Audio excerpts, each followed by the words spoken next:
Nah, dari aksi nyata modul 1.4 ini di budaya positif mengenai tema menyebarkan pemahaman dan pengalaman budaya positif. Tentunya Bapak Ibu semua yang ada di sini sudah banyak pengalaman juga di lapangan menemukan berbagai macam hal-hal yang dalam penerapannya di sekolah mengenai budaya positif. Nah, dari budaya positif tersebut ini ada beberapa tujuan. Yang pertama yaitu tentunya mendidik murid agar senantiasa dapat melaksanakan budaya positif. Ya, jadi penerapan budaya positif ini tentu punya tujuan. Kemudian yang selanjutnya adalah menumbuhkan rasa saling menghargai, ya, menghargai diri sendiri dan juga orang lain. Kemudian selanjutnya adalah mengembangkan keaktifan murid di kelas. Dan berikutnya adalah menumbuhkan motivasi intrinsik murid. Selanjutnya adalah selain dari tujuan budaya positif tentunya kita butuh yang namanya dukungan. Dukungan dari siapa? Di sini adalah dukungan yang jelas tentu dari semua pihak. Ya, itu adalah bisa dari kepala sekolah, bisa dari rekan guru, atau juga bisa dari orang tua dan juga sarana prasarana. Karena kita perlu yang namanya kolaborasi. Nah, ini sangat penting sekali yang namanya support, ya, Bapak Ibu. Oke, apa sih yang nanti diharapkan dari hasil aksi nyata tersebut adalah diantaranya dari budaya positif. Di antaranya adalah kita bisa membuat sebuah keyakinan kelas untuk apa? Untuk memunculkan motivasi intrinsik percaya diri. Tuh, yang pertama. Yang kedua adalah tentunya Bapak Ibu yang hebat di sini antusias dalam membuat keyakinan kelas. Karena tadi tujuannya sama-sama supaya bisa membiasakan budaya positif. Itu ya, Bapak Ibu semua ya.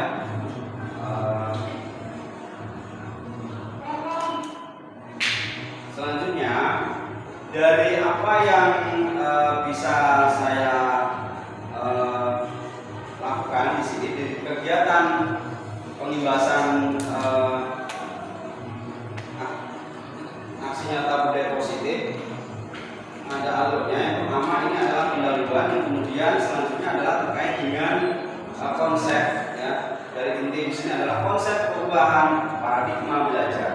Kemudian selanjutnya adalah disiplin positif, kemudian motivasi perilaku manusia, selanjutnya kebutuhan dasar, dan juga ada posisi kontrol restitusi dan keyakinan kelas dan juga restitusi. Dan nanti ada mungkin ada diskusi atau sharing dan setelah itu menutup.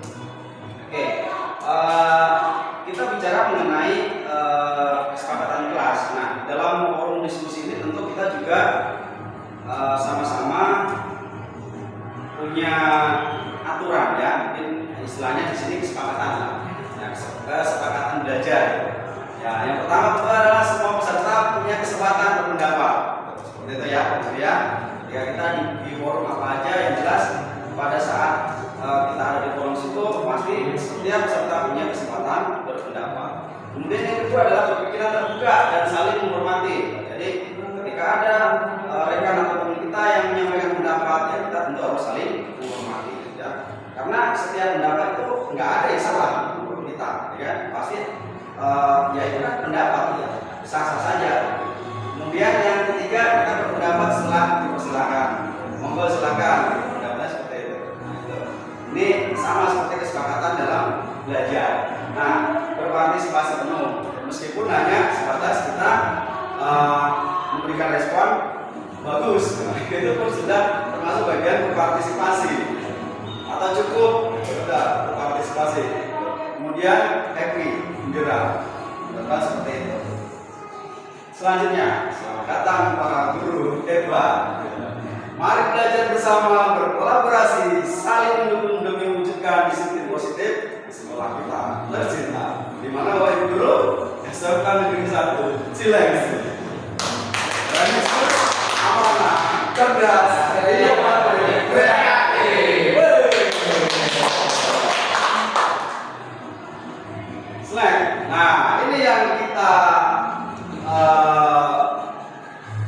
mungkin diskusikan ya. Ada mungkin konsep dari utama dari modul budaya positif ini adalah tadi ya, perubahan paradigma belajar, kemudian disiplin positif, kemudian di situ ada motivasi perilaku manusia, ada kebutuhan dasar manusia, posisi kontrol restitusi, ada juga keyakinan kelas dan segitiga restitusi. Oke, nah kalau di sini kita mulai dengan konsep budaya positif yang pertama, yaitu terkait dengan perubahan paradigma belajar. Kita tahu bahwasanya paradigma belajar yang baru sekarang ini, kita tahu bahwasanya ciri-cirinya itu seperti apa. Nah, kalau di situ ada gambar 6 karakter profil pelajar Pancasila atau beberapa elemen dimensi pelajar Pancasila. Tentunya Bapak Ibu guru semua dalam hal melaksanakan kegiatan pembelajaran di kelas pasti akan mengkorelasikan atau mengkaitkan satu mata pelajaran tersebut dengan dimensi profil pelajar Pancasila tersebut. Nah, ciri-ciri dari paradigma belajar yang baru tersebut adalah yang pertama pasti berpusat pada murid. Kurang seperti itu ya, Bapak Guru. Jadi pembelajaran tidak lagi berorientasi pada guru. Kita lebih enak ya, Pak ya. Kita cuma pilih jadi fasilitator ya. Karena sudah berpusat pada murid. Gitu. Ini salah satu kelebihan luar biasa. Sebenarnya kita lebih diuntungkan mungkin ya. Tetapi pada kebutuhan dan minat siswa. Kemudian yang kedua adalah aktif dan kolaboratif.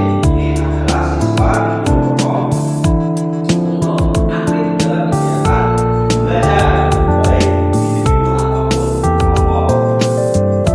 Kita bisa masuk kelas, misalkan tujuan belajarnya nanti ada proyek apa, pasti kita membuat sebuah mungkin kelompok yang kecil atau besar, ya. Jadi siswa ini bagaimana supaya siswa tersebut bisa aktif dalam proses belajar. Kemudian yang ketiga adalah berbasis masalah. Belajar ini adalah teori tapi juga perencanaan masalah dan punya relevan dengan kebutuhan lingkungan kehidupan siswa. Kemudian yang keempat adalah perbandingan dari belajar budaya. Aktivitas lingkungan adalah belajar sepanjang budaya. Termasuk perubahan belajar salah satu ciri-ciri sekarang. Kemudian yang kelima adalah orientasi pada kompetensi. Jadi pemilihan lebih menekankan pada kemampuan siswa terkait dengan perubahan belajar. Kemudian konsep dari budaya positif bisa dipahami ya, ya. Saya yakin Bapak Ibu hebat. Selanjutnya kita masuk ke konsep berikutnya adalah disiplin positif. Sebetulnya disiplin positif ini adalah intinya adalah itu membentuk karakter anak tanpa kekerasan. Tentunya itulah disiplin juga mungkin ketika ada anak melakukan satu kesalahan kita langsung gampang ya, kita berubah terus ya. Karena ada disiplin tadi kalau kita kaitkan dengan dimensi profil belajar Pancasila itu kan sebetulnya bukan membuat sebuah proyek, tapi kan esensi dari dimensi profil pelajar Pancasila itu adalah merubah karakter peserta didik. Itu ya Bapak Ibu ya. Oke, yang pertama adalah budaya kita. Kata disiplin ini biasanya bikin orang nggak nyaman. Menurut Bapak Ibu setuju apa tidak? Harus disiplin. Seolah-olah merasa kita nggak nyaman gitu. Karena disiplinnya sesuatu yang dilakukan seseorang pada orang lain untuk mendapatkan kepatuhan agar kita nurut lah gitu ya. Makanya konteks disiplin di sini cenderung apa namanya dengan ketidaknyamanan gitu. Seolah-olah seperti itu. Masa saya harus diatur-atur sih gitu kan. Nih, nah sebagai pendidik tujuan kita ini yang jelas adalah menciptakan anak-anak yang menjadi disiplin diri sehingga mereka punya perilaku yang mengacu pada nilai-nilai kebajikan universal dan memiliki motivasi intrinsik bukan ekstrinsik. Nah, selanjutnya adalah bahwasanya disiplin positif ini adalah salah satu cara penerapan disiplin yang mana tujuannya itu adalah menumbuhkan kesadaran serta memberdayakan anak untuk melakukan sesuatu. Jadi tanpa adanya ancaman atau hukuman ataupun istilahnya sokongan. Nah ini kaitannya dengan disiplin positif. Nah berikutnya adalah konsep budaya positif yang berikutnya itu terkait dengan motivasi perilaku manusia. Di sini ada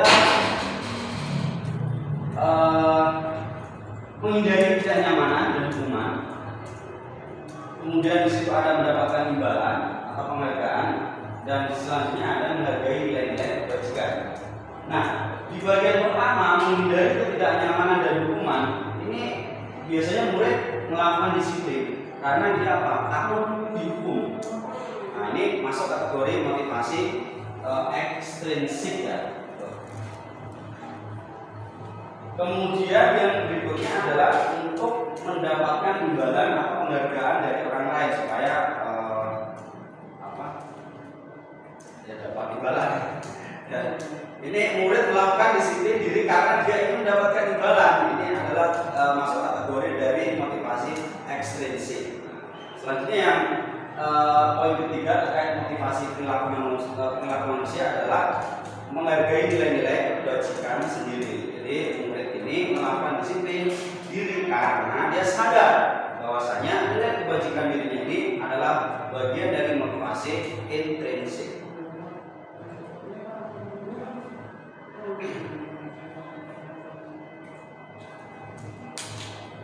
Oke, berikutnya Bapak Ibu mengenai konsep disiplin. Konsep disiplin di sini dengan identitas gagal. Ya, ada istilah identitas gagal di sini antara hukuman dan penghargaan. Biasanya kalau bicara mengenai hukuman itu ada cenderung kata atau sebuah kalimat menyakitkan, itu pasti. Yang pertama, yang kedua pasti bikin orang nggak nyaman karena dihukum. Kemudian kalau konteksnya ke murid, pasti murid takut. Nah, atau juga memaksa, memaksa. Ini masuk kategori hukuman. Kemudian bisa juga murid menyembunyikan sebuah kesalahan. Dan selanjutnya yang murid menjadi rendah diri atas hukuman tersebut. Nah, di penghargaannya ini konsep disiplin dengan identitas gagal itu tidak efektif. Kemudian merusak hubungan, kemudian juga masuk kategori mematikan kreativitas, bisa juga mendukung dengan sistem ranking atau merampas hak menghargai dirinya. Ini masuk kategori konsep disiplin dengan identitas gagal. Nah, ada konsep disiplin sebaliknya dengan identitas sukses. Ini ada konsekuensi, ada restitusi. Nah, mungkin sebagian kita sudah sering mendengar istilah itu. Konsekuensi di sini bisa dalam bentuk konteksnya adalah penguatan jangka pendek. Ya. Kemudian perlu sebuah monitoring berkelanjutan. Kemudian ada stimulus. Kemudian ada juga murid menghormati peraturan. Kemudian kehilangan waktu untuk merenungi sebuah kesalahan. Ini masuk sebuah kategori konsekuensi ya. Nah, selanjutnya mengenai yang restitusi yang masuk dalam konsep disiplin dengan identitas sukses di sini, murid bertanggung jawab untuk perilakunya. Kemudian fokus pada pemecahan masalah, yaitu masalah jangka panjang. Kemudian murid menghormati dirinya dan orang lain. Kemudian murid bersemangat memperbaiki kesalahan. Kemudian ada yang namanya teori kontrol. Ini beberapa konsep disiplin. Tadi ada identitas sukses. Berikutnya, nah konsep disiplin dengan pendekatan restitusi. Nah, Bapak Ibu tentu sudah mendengar istilah restitusi ya.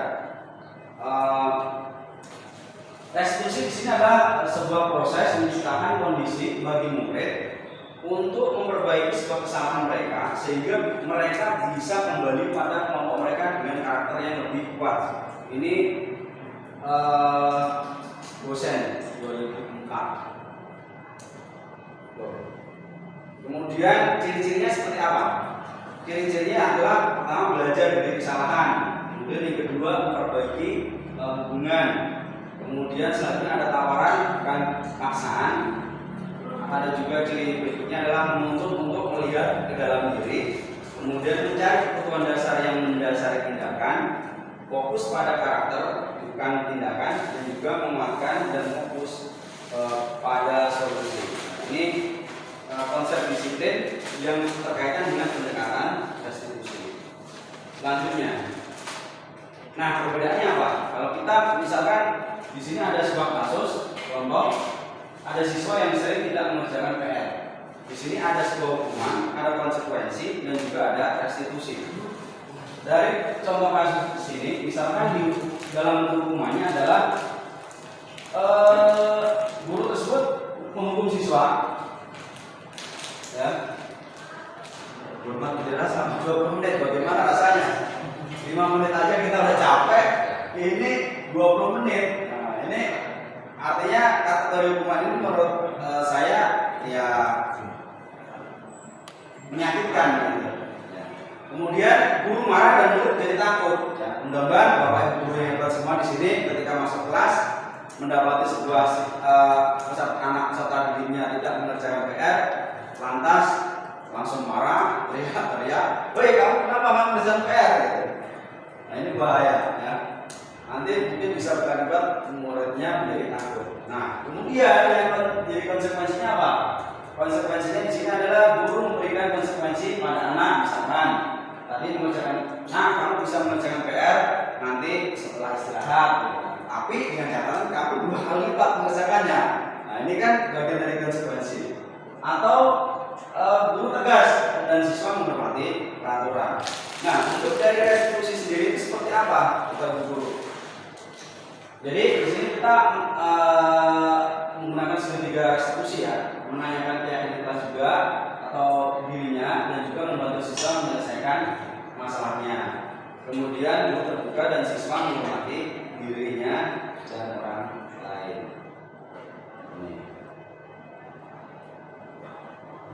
Ini contoh kasus dari siswa yang sering tidak mengerjakan PR.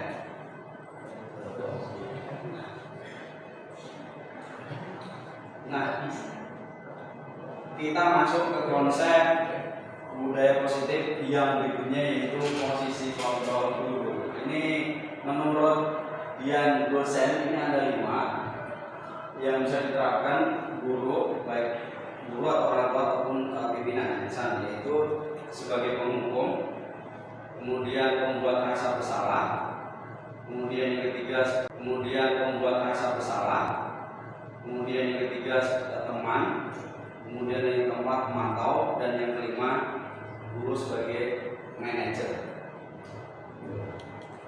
Nah ini masuk dalam konsep budaya positif.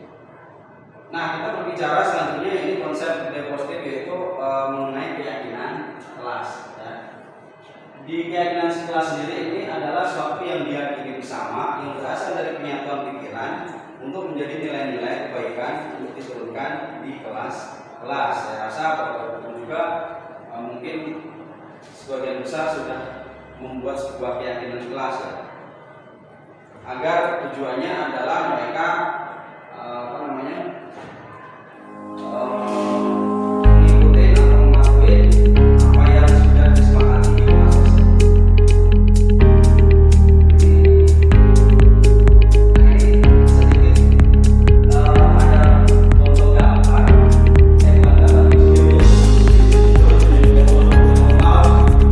video yang sudah pernah saya lakukan kemarin di kelas 11.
dan hasilnya adalah seperti ini Bapak Ibu.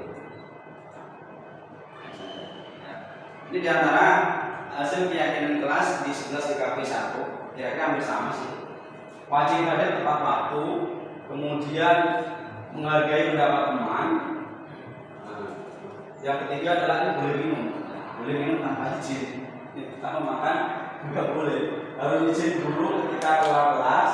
Kemudian yang berikutnya adalah membeli ya, jangan membeli. Kemudian pastikan membawa perlengkapan sarana prasarana. Ini di DKP 1. Berikutnya di DKP 2 juga bersama. Ini salah satu contoh hasil dari diskusi saya sebagai guru PKK kemarin masuk di kelas 11 DKP dalam membuat sebuah keyakinan kelas. Ini seperti itu ya Bapak Ibu. Saya yakin Bapak Ibu guru juga semua sudah seperti itu ya. Tinggal nanti bagaimana kita mengaplikasikan dalam kelas tersebut dengan model yang berbeda-beda. Nah, selanjutnya kita masuk ke tahapan konsep yang berikutnya, yaitu adalah segitiga restitusi. Dari awal tadi kita terkaitan dengan segitiga restitusi, bahwasanya restitusi itu adalah sebuah proses menciptakan sebuah kondisi bagi murid untuk memperbaiki kesalahan mereka sehingga mereka bisa kembali pada kelompok mereka ya, dengan karakter yang lebih kuat. Dari menstabilkan identitas, kemudian validasi dari salah, kemudian membuat keyakinan. Selanjutnya adalah ini ada salah satu contoh kemarin ya, untuk dari segitiga restitusi. Ini ceritanya, kasusnya adalah bahwasannya si Ares ini dia nggak ikut kegiatan fans club ya. Jadi posisinya Ares ini dia ikut ekskul fans club, tapi dia tidak izin sama pembina. Nah, ketika saya melakukan menstabilkan identitas, saya tanya ke Ares, anaknya. Ares tahu apakah kamu tahu Bapak panggil kemari? Ya Pak, saya tahu dalam beberapa kasusnya. Kemudian tentunya dia si anaknya ini harus punya alasan loh. Alasannya saya mohon maaf Pak, saya buru-buru pulang karena saya ingin ikut ayah saya jalan-jalan piknik malam. Makanya saya tidak izin ke pembina saya untuk ikut ekskul fans club.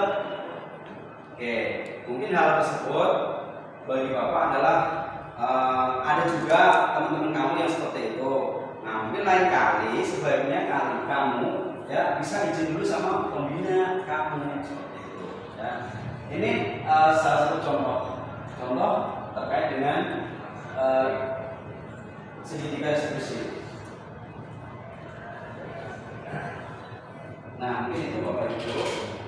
Ini contoh yang pertama. Selanjutnya ada juga contoh yang kedua. Ini keterkaitan dengan si anak tersebut tidak mengerjakan PR.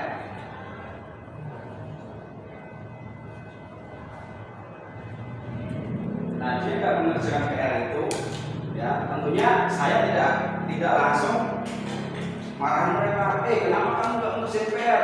Langsung saya jawab enggak seperti itu ya, Bapak Ibu yang ya. Tapi saya panggil anaknya tetap dengan ramah, gitu kan, supaya kita stabilkan dulu identitasnya, baru kita validasi hal yang salah. Bahwasanya kenapa kamu tidak mengerjakan PR, Ridwan? Ya Pak, karena semalam saya katanya bilang semalam saya tidurnya terlalu larut malam. Pasti teman-teman kamu juga kadang-kadang ada yang tidak mengerjakan PR seperti itu. Nah, lain kali kamu jangan seperti itu. Gitu. Nah, ini kita buat validasi tindakan yang salah. Bahwasanya hal seperti itu keliru. Kemudian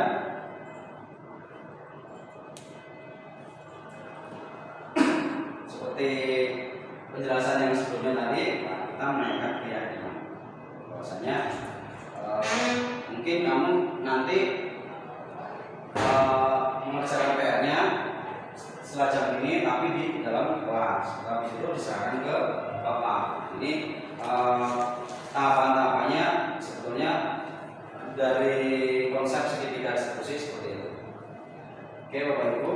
Nah, jadi kesimpulan dari pemaparan terkait dengan konsep atau tema budaya positif di sini adalah bahwasanya dalam penerapan program disiplin positif sebaiknya guru punya atau memiliki standar kepribadian profesional dan sosial yang baik, di mana guru mampu berefleksi pada posisi kontrolnya saat itu. Ya, tadi kan kita mengenal 5 posisi kontrol sebagai penghukum, sebagai teman, sebagai manajer, sebagai pemantau,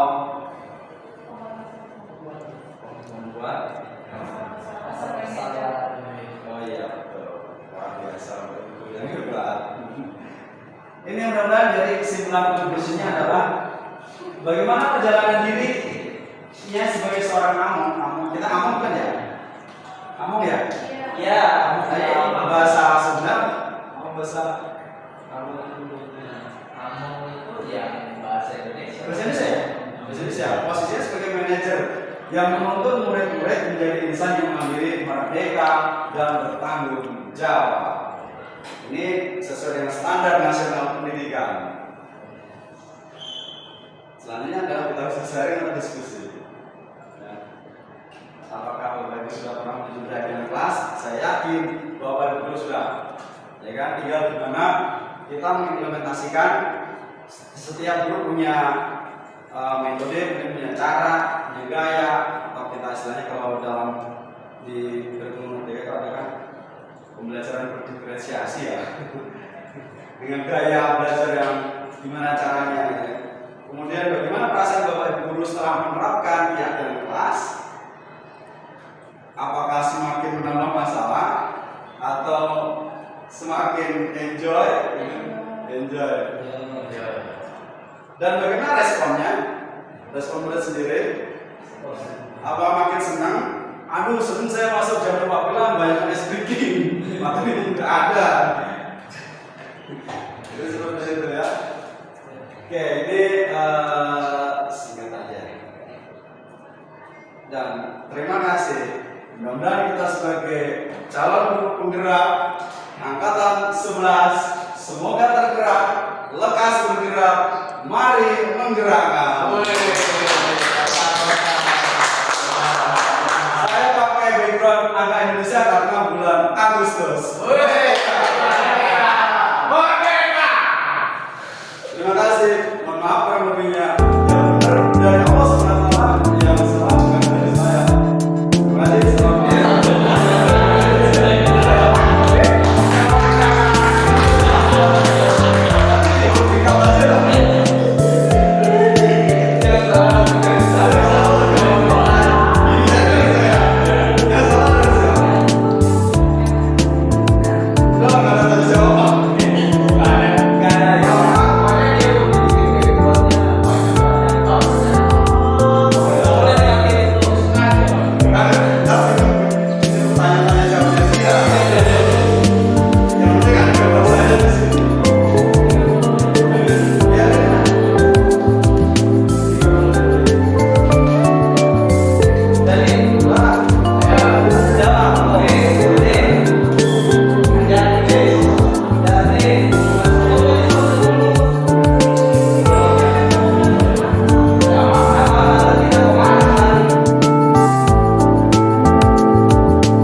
untuk menyelesaikan masalah itu?